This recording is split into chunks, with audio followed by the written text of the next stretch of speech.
আচ্ছা, তোমরা কখনো ধনেপাতা বাটা দিয়ে ভাত খেয়েছো?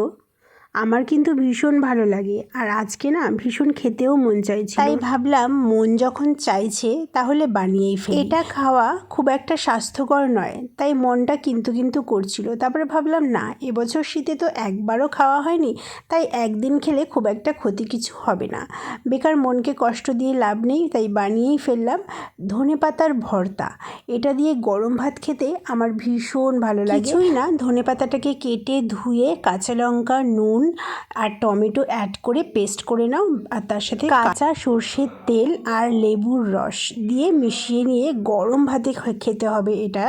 আর আমার জানো তো, শুধু ধনেপাতা ভর্তা নয়, যে কোনো ধরনের ভর্তা দিয়েই গরম ভাত খেতে ভীষণ ভালো লাগে। এই সিম্পল ভিডিওটা ভালো লাগলে লাইক সাবস্ক্রাইব করো আরও ভালো ভালো রেসিপি দেখার জন্য। টাটা, সবাই ভালো থেকো, সুস্থ থেকো, আনন্দে থেকো।